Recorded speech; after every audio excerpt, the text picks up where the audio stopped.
Hi there guys, and welcome to us reviewing our trip to Riyadh in Saudi Arabia for the ESLR1 mid-season event. Obviously a bit of an up and down event for us, but today we're going to sort of take a bit of a look at the highs and lows of the weekend and give you guys a bit of insight into what happened. The walk-ons in, yeah.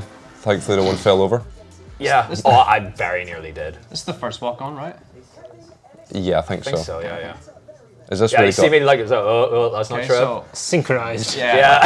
Like for context, like this was not pre-planned. No. I get back afterwards, and my family are in the group chat making fun of me. And then I see what's happened, and it turns out that everyone's folded their arms and not told me otherwise. So no one told me to wear glasses either.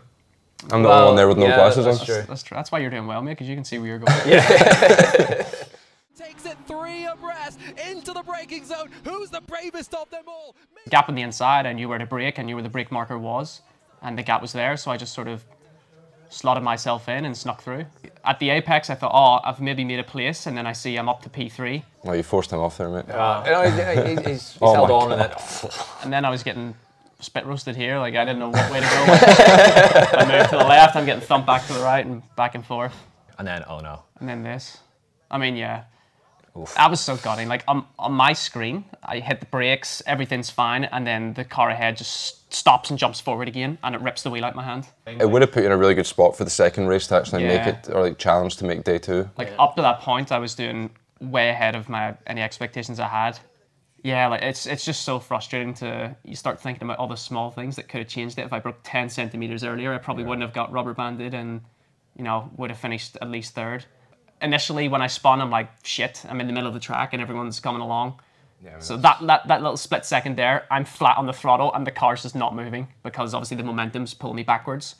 And by that point, it's too late. So obviously from the outside, everyone's going to give me shit because it looks like I've just had the worst rejoin of my life. But I mean, it sucks for Yanni. If I had sat where I did, I was getting smashed. If I moved a little like I did, I was getting smashed. Yeah. And that was sort of the beginning of the end for me. And for the entire weekend, really, after that, it just, things just didn't really work out at all.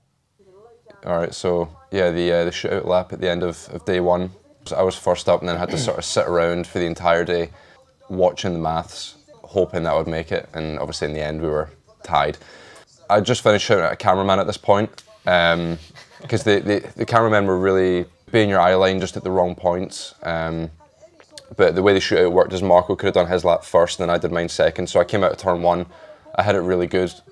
Saw he'd done like a mid-5 or something. I was like, right, okay, I can do a mid-5 pretty, not easily, but I'm fairly confident I can do a 0.4. It was a relief because it had been just a stressful day. I think that showed it right there. Yeah. We knew from Group A and seeing you and Marco both on 29 points that it was going to be super difficult and right on the bubble. That was a tough day, and you can definitely see, like, after I took the headphones off, I'm sort of rubbing my face. I'm just like, that was a full day of stress, all just on one lap. It's sort of...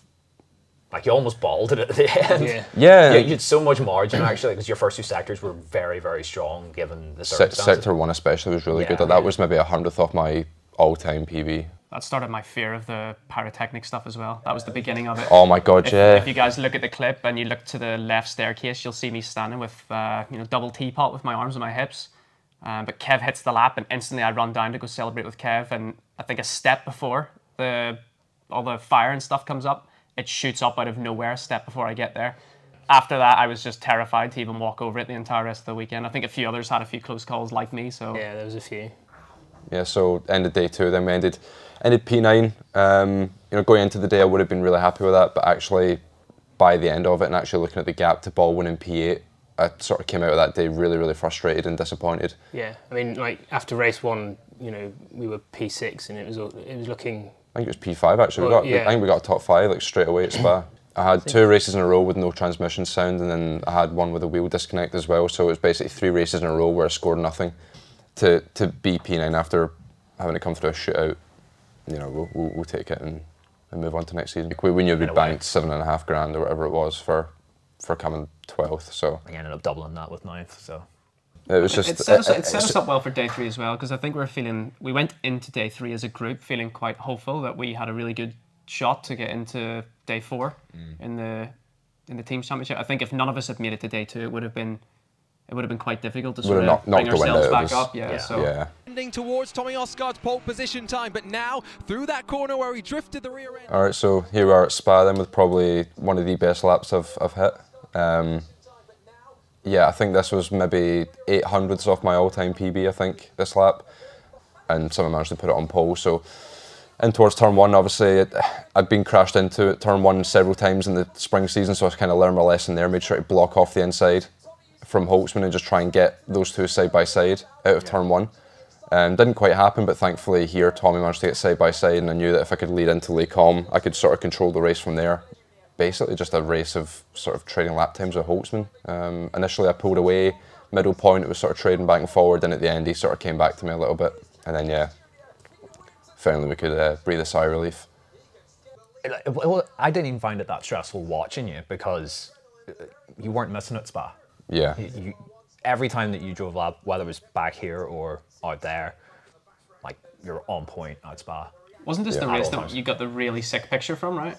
Yeah, it was Really this sick one, photo? yeah. Yeah. That was cool. And the race time that I'd done here actually was like the fastest I'd ever done as well. Like it was a 52.0 or something, I think was the, yeah, that was the quickest race time I'd ever done. I think it was just a matter of time that you would eventually, you know, get the win, and to do it how you did, you know, pole and then just control the race at the front. Yeah, it was pretty awesome to see, awesome to watch. Oh, there's been a mistake from Pastor as there's been a squeeze up as well. Mikael Gars got his... Yeah, so by this point on day 3, my remit was have fun because up to that point it hadn't gone particularly well. So yeah, 3 wide up ahead, and sort of like the one positive moment out of the entire thing on my end. I didn't do anything necessarily really bad over the event, but yeah, a double overtake caught on camera isn't a bad thing. You had a really tough group as well, though. This was the group of death all weekend. Yeah. It was helpful that they went 3 wide there. I could just see my eyes just light up in this. It's like, yeah, I know exactly where I'm going here. We've got something. We've got something to work with here, and we had a bit of fun. Yeah, 9th in points.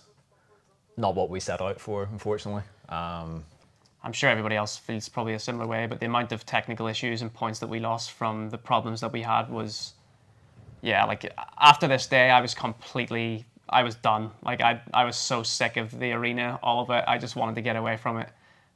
There's a picture out there somewhere of me having a hot chocolate sitting on a bunch of steps, just staring at the ground, wanting to fall through it. So yeah, I mean, you look at those points there, and with the issues that we'd had, we would have easily been mixing it with Williams and Merck for the final spot. yeah, I mean, there were definitely positives in there. Like for myself, although the results obviously don't show it, you know, I was running 3rd, hunting down 2nd at Hockenheim. Yeah. After I had a wheel disconnect and qualifying for Monza, I went from 11th to 5th on track. So, you know, the work that was put in sort of showed somewhat. Maybe not in the end, but at least there was some little sparks of... It showed in the pace, but not in the end result. Yeah. So I guess that's probably the main positive takeaway. All right, guys, so that is our trip to Riyadh basically summed up. As we said at the start, a lot of highs and lows. You know, I think all in all as a team, we showed some promise, took a step forward from the spring season, I think.